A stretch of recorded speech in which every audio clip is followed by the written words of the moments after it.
Mister वांग ने Jungkook के कमरे की विंडो बंद कर दिया और कर्टन खींच दिए ताकि विंडो कवर हो जाए।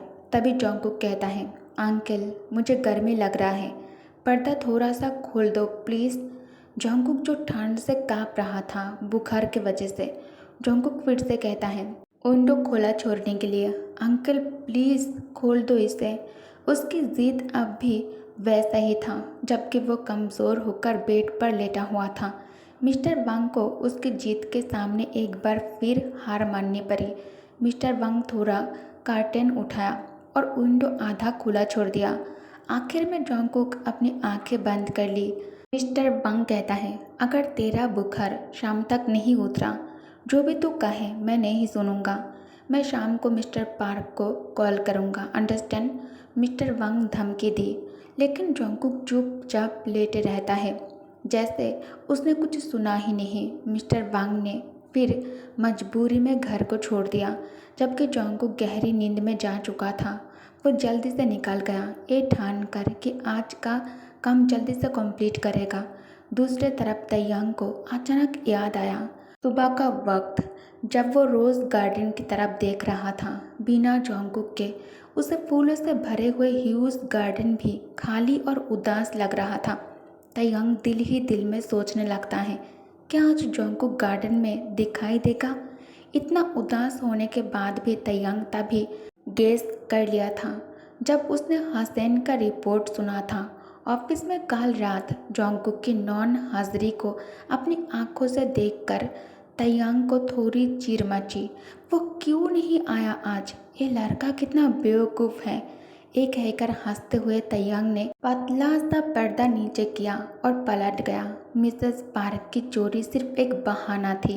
जोंगकुक का दिल तोड़ना और उसकी इज्जत को जख्म देना ही असली मकसद था।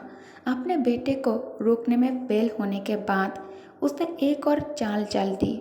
अब उनके पास रोकने लायक सिर्फ जोंगकुक था, इसलिए उसने जोंगकुक से बात की ताकि जोंगकुक खुद ही पीछे हट जाए। मानना पड़ेगा मिसेस पार्क का नज़रिया ज़बरदस्त था। उसने दुश्मन को सही जगह चोट पहुंचाई। मिसेस पार्क के दिल में जोंगकुक के प्रति उसकी दुश्मनी ने तैयांग को उसे उम्मीद से ज़्यादा एंटरटेनमेंट दिया था। तैयांग हंसी नहीं रोक पा रहा था जब उसने हसन की रिपोर्ट सुनी काल रात की। उसका आराम भरा वीकेंड सुबह सुबह ज़्यादा ही लंबा और शांत था। कपड़े बदलने के बाद तैयांग दोबारा खिड़की के पास आ जाता है। तैयांग खिड़की से बाहर कॉफ़ी पीते हुए देख रहा था। सिर्फ मिस्टर वांग ही बगीचे के काम करते हुए दिखाई दे रहे थे उसे। जोंगकुक उसे कहीं नज़र ही नहीं आई। तैयांग मन ही मन सोचता है, क्या मैं ज़्यादा ही ग्रीडी हो गया था एक ऐसी बेकार लड़के के लिए। तैयांग मॉर्निंग वॉक पे चला गया। तैयांग जोंगकुक के बेहाल हालत का मजाक उड़ाता हुआ वॉक कर रहा था। अक्सर वह अपने फ्री टाइम में एनेक्स में स्विमिंग के लिए जाता है। नौकर उसकी आदतों से वाकिफ थे और उसे देखते ही भाग जाते थे। तैयांग का मन था किसी को रोते हुए देखने का ताकि उसका दिन अच्छा गुजरे, और वो इंसान है जॉन जोंगकुक। हल्का सा हवा का झोंका जैसे चलता हुआ तैयांग बगीचे को क्रॉस कर कॉटेज तक पहुंच जाता है। जोंगकुक को देखे बिना तैयांग को चैन भी नहीं आ रहा था। उसे सब कुछ बहुत सूना सूना सा लग रहा था। तैयांग कॉटेज के सामने आकर रुक गया जोंगकुक को देखने के लिए। ना तो जोंगकुक बरामदा में बुक पढ़ रहा था और ना ही काम में लगा था, तो वो आखिर कहाँ है। तैयांग की इरिटेशन और ज़्यादा बढ़ गई थी। तभी एक सफ़ेद कबूतर अचानक से घर के अंदर आया। वो सीधा पिछले खिड़की की तरफ उड़ा जैसा उसका कोई खास मंजिल हो। तैयांग बिना रुके उस जगह चला गया जहाँ कबूतर गया था। कबूतर ने खिड़की पर बैठकर अपने पैर में एक लेटर दिखाई। खिड़की के उस पार जोंगकुक का कमरा था। कबूतर तैयांग के करीब जाने पर भी नहीं उड़ा। तैयांग उस पार करके कहता है, एक कैरियर पिजन। तैयांग नाराज़गी से उस कबूतर को देखता है, फिर धीरे से उसे पकड़ लेता है। हालांकि कबूतर अब तैयांग के हाथों में था, फिर भी कबूतर शांत था और उड़ने की कोशिश नहीं की। तैयांग लेटर को ध्यान से देखा। ये लेटर बुगम के तरफ से था। तभी एक जोर से आई आवाज़ ने ताइयांग के ध्यान को तोड़ दिया। उसने सिर उठाया और देखा जोंगकुक अपने कमरे में बिस्तर पर ऐसे लेटी थी जैसे कोई मुर्दा हो। ताइयांग जिस कमरे को खाली समझ रहा था इतनी देर तक, वह जोंगकुक था। जोंगकुक ने आंखें खोल लिया लेकिन वह हिला नहीं।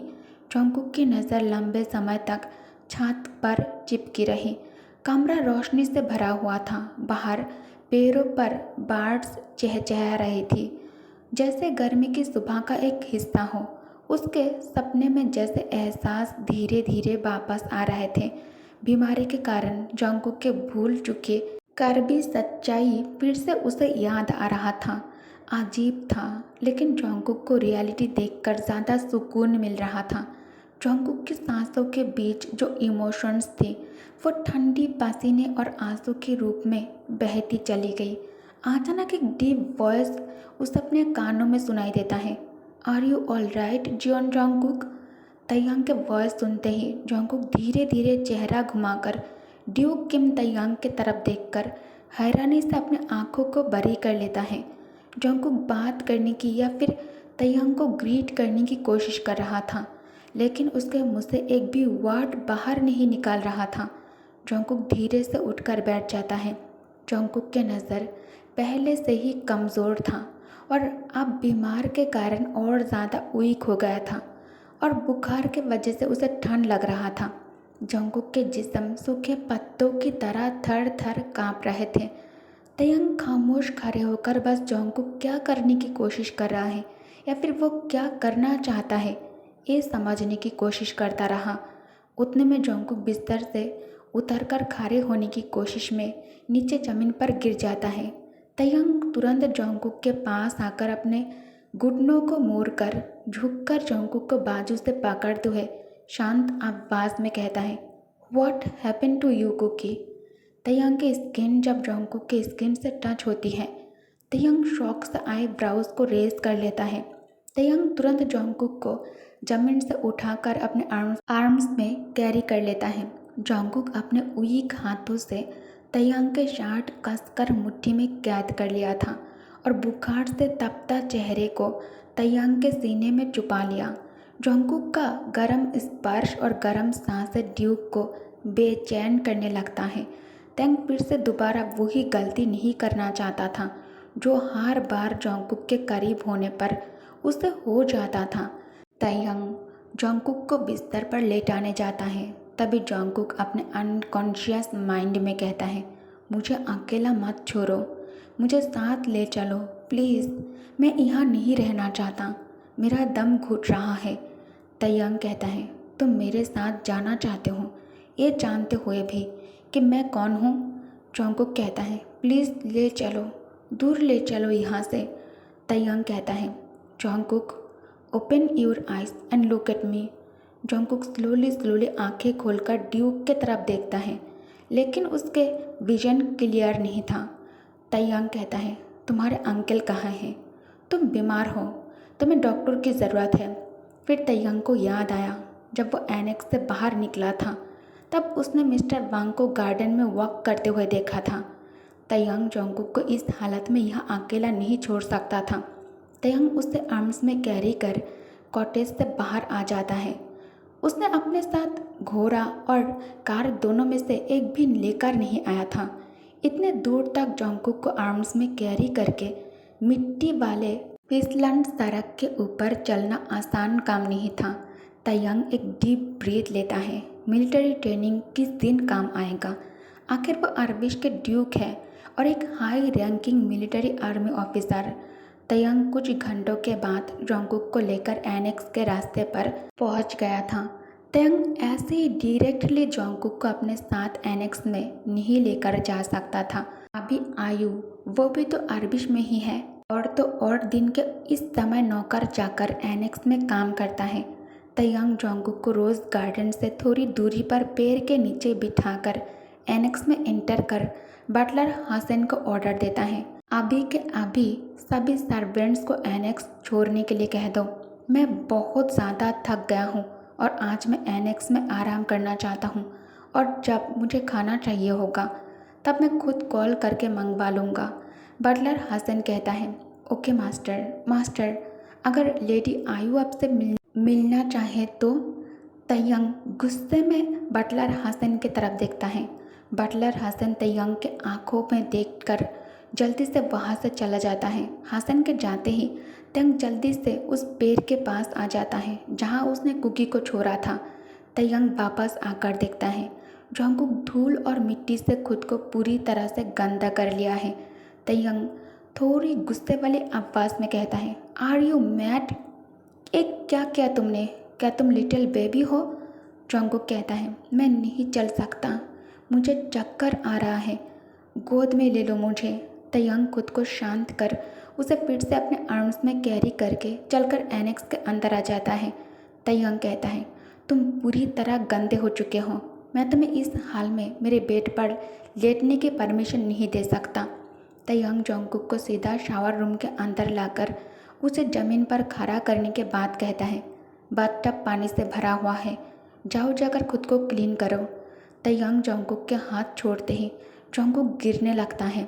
तयंग तुरंत उसे पकड़ लेता है। अब तयंग के व्हाइट शर्ट भी धूल और मिट्टी से गंदा हो चुका था। तयंग मन ही मन खुद को कर्ज करने लगता है।